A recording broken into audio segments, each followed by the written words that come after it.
ओम श्री परमात्मा नमः। मैं प्रोफेसर हरीश अवस्थी अपने परम पूज्य गुरु जी वेद मूर्ति तपोनिष्ठ गीता उपनिषद पुराण और धर्मशास्त्रीय विशेषज्ञ प्रोफेसर पंडित भगवत शरण शुक्ल जी के साथ में आप सभी का Awasthi Ayurveda anatomy yoga and spirituality channel पर हार्दिक स्वागत करता हूं। हम लोग गीता के 18वें अध्याय में हैं और गुरु जी बहुत ही सरल शब्दों में हम लोगों को गीता का ज्ञान दे रहे हैं। तो 57वें श्लोक के आगे भगवान श्री कृष्ण ने क्या कहा वो अब गुरु जी के श्रीमुख से हम लोग सुनेंगे। तो हम लोग चलते हैं गुरु जी की ओर। नमोस्तुनंताय सहस्रमूर्तये सहस्रपादाक्षि शिरोरुबाहवे सहस्रनाम्ने पुरुषाय शाश्वते सहस्रकोटि उदाहरणे नमः।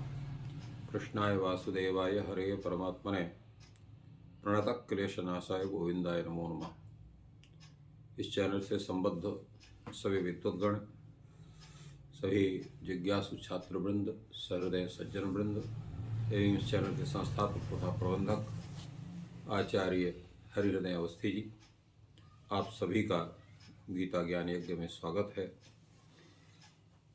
आज हम लोग जो विचार कर रहे हैं ये है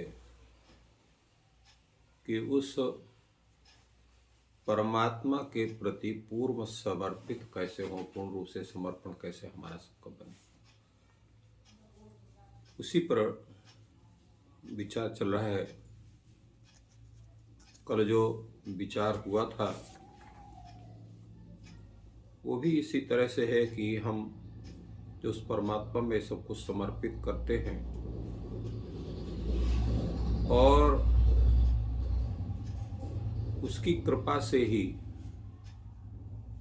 सब कुछ करते हुए भी हम किसी भी प्रकार से उन बंधनों से बंधते नहीं हैं। ये विचार कल हुआ था और आज भी उसी पर है।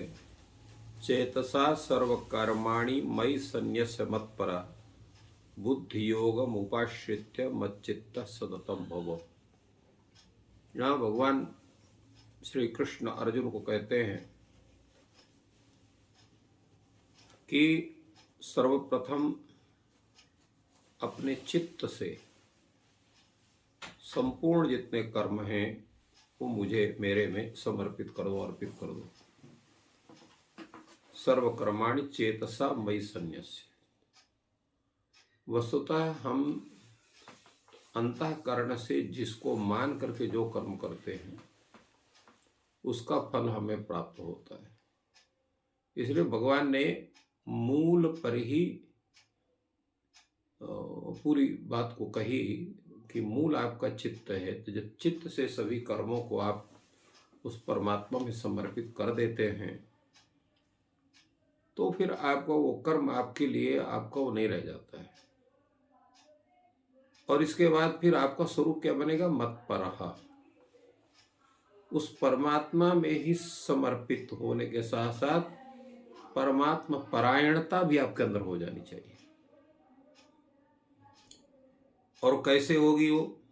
बुद्धि योगम उपाश्रित्य।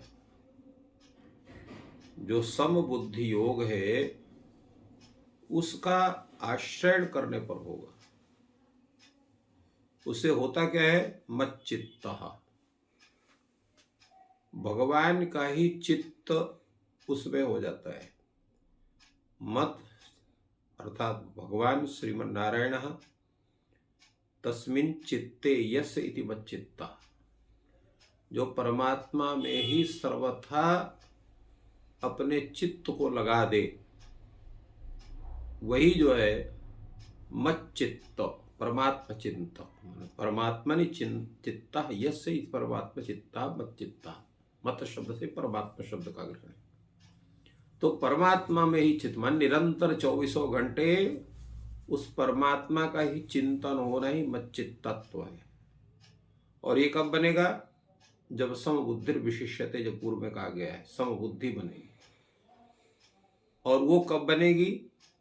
चेतसा सर्वकर्माणि मयि सन्न्यस्य। तो पर सर्वप्रथम अपने सब कर्मों को चित्त से भगवान के चरणों में अर्पित कर देना। फिर इसके बाद भगवान के प्रति पूर्ण रूप से समर्पित करना और फिर संबुद्धि योग का आश्रय करके अपने चित्त को भी उन्हीं में समर्पित कर देना। ये आवश्यक होता है इस विशेष प्रक्रिया में। तो जब इतनी स्थिति हमारी बन जाती है तो फिर हमारा जो स्वरूप है वो क्या होता है, उसके विषय में आगे भगवान कहते हैं, मच्चित्तः सर्वदुर्गाणि मत प्रसादात् तरिष्यति अथ चेत्त्वहंकारात् न श्रोष्यति विनक्ष्यति। कहते हैं जब भगवान की उस कृपा से व्यक्ति भगवान के चिंतन में निरंतर लीन हो जाता है तो ऐसा व्यक्ति उस भगवान की कृपा से मच्चित्तः सर्वदुर्गाणि मत प्रसादात् तरिष्यसि, तो भगवान की कृपा से सर्वदुर्गाणि माने सर्व संकटानि, जितने प्रकार के संकट होते हैं सब जो है वो भगवान की कृपा से अनायास बिना किसी परिश्रम से बिना कष्ट सहे वो पार हो जाता है। भगवान की कृपा यही होती है। भगवान की कृपा होने से आपके जितने कष्ट हैं वो स्वतः समाप्त हो जाते हैं। यही प्रभु की महती कृपा का स्वरूप है। परंतु उस कृपा के स्वरूप को प्राप्ति करने के जो उपाय हैं उनको अपनाना पड़ेगा। जब तक वो अनन्यता नहीं बनेगी, मच्चित्तता नहीं बनेगी, मतपरता नहीं बनेगी, तब तक वो भगवान की कृपा नहीं होगी। उदाहरण के स्वरूप में जैसा एक दूध पीने वाला बच्चा है 5-6 महीने का, 7 महीने का, 8 महीने का या साल भर का, उस सबको जानते हुए भी अनन्यता उसकी अपने माँ के प्रति है। उसके बिना वो एक क्षण भी नहीं रह सकता है। अगर उसकी माँ उसको नहीं मिलती है तो रोना चिल्लाना चालू करता है। उसका जो है मच्चित तत्व उस आत्म परमात्मा की तरह माँ के प्रति उसका पूरा चित्त होता है। संपूर्ण परायणता उसकी होती है, उसी का आश्रय होता है। वो डांटती भी है तो उसी से लिपटता है, चूमती है तो भी उसी से लिपटता है, और मारती भी है तो भी उसी से लिपटता है। यही भाव भक्त का भगवान के प्रति होना चाहिए। भगवान कष्ट भी देते हैं तो भी उन्हीं के प्रति समर्पित होना है, सुख देते हैं तो भी उन्हीं के प्रति समर्पित होना है, और रूठते हैं तो भी उन्हीं के प्रति समर्पित होना है। ये समर्पण का स्वरूप बनना चाहिए। और वहाँ तो जो पुत्र है वह अज्ञानवश माँ के अतिरिक्त किसी को नहीं जानता इसलिए होता है, और यहाँ तो उस परमात्मा को जानकर उसके प्रति समर्पित होना है।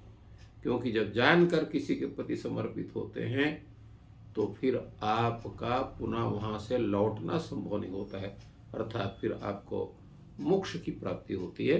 तो मच्चित्तः सर्वदुर्गाणि मत प्रसादात् तरिष्यसि, भगवान कहते हैं कि हे अर्जुन, जब आप मेरे चित्त में हो जाएंगे, अर्थात अपना चित्त मेरे में समर्पण कर दे, मेरा ही निरंतर चिंतन होगा, तो मेरे प्रसाद से, मेरी कृपा से आपके जितने कष्ट हैं उनसे आप पार हो जाएंगे।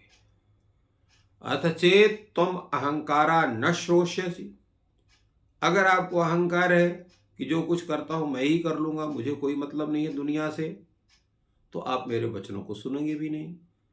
क्योंकि आप जब सब कुछ करते हैं, व्यक्ति अपने बड़ों की बातों कब नहीं सुनता है? जब उसको अहंकार होता है कि इनसे हम ज्यादा जानते हैं या इनके जानकारी की हमें कोई आवश्यकता नहीं है। प्राय देखा जाता है कि जब लड़का 17-18 वर्ष का हो जाता है तो उसको पिता में दोष नजर आने लगते हैं, गुरु में दोष नजर आने लगते हैं। वो उनके तरफ इंगित करना चालू करता है, आप में ये दोष है, आप में वो दोष है। तो जब दोष देखेगा जो व्यक्ति, उसकी बात कहां से मानेगा? इसलिए शिष्य या पुत्र अपने गुरु या पिता की बात को नहीं मानते हैं। तो जब नहीं मानते तो क्या होता है? विनक्ष्यति, उनका पतन प्रारंभ हो जाता है। तो यदि किसी को अपनी समुन्नति पूर्ण रूप से चाहनी है तो अपने पिता के, अपने गुरु के बातों को सुनना सीखना पड़ता है, उसको मानना सीखना भी, मानना भी पड़ता है। इसलिए रामायण में कहा है कि मातु पिता और गुरु कह बानी, बिनहि विचार करे शुभ जानी। अब ये तथाकथित जो आज के जो पढ़े लिखे व्यक्ति हैं, वो कहेंगे ऐसा कैसे हो सकता है कि उनकी बात को हम बिना सोचे समझे मान लें। हमको हमारे पास बुद्धि है, उसका विश्लेषण करके तब मानेंगे, मानने योग्य होगी तो मानेंगे, नहीं मानने होगी तो नहीं मानेंगे। बहुत कुछ ऐसी चीजें होती हैं जो आपकी बुद्धि से परे होती हैं, और माता और पिता गुरु ये स्वाभाविक रूप से मित्र, उनको धर्मशास्त्र कहता है ये 3 स्वाभाविक मित्र।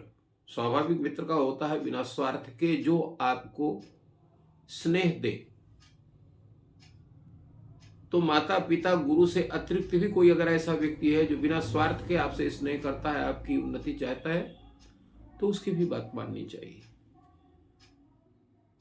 इसलिए यहां पर भगवान ने कहा अथ चेत तुम अहंकारात् न श्रोष्यसि। यदि तुम अहंकार से सोचते हो कि मैं आपसे कम जानकार नहीं हूं, मुझे भी ज्ञान है जो आप बता रहे हैं, तो आप हमारी बात को क्यों आदर दोगे? तो इसका भी समझ लीजिए, नहीं अगर सुनते हैं तो नहीं सुनेंगे तो मानेंगे भी नहीं, तो आपका नाश निश्चित है, विनंक्ष्यति।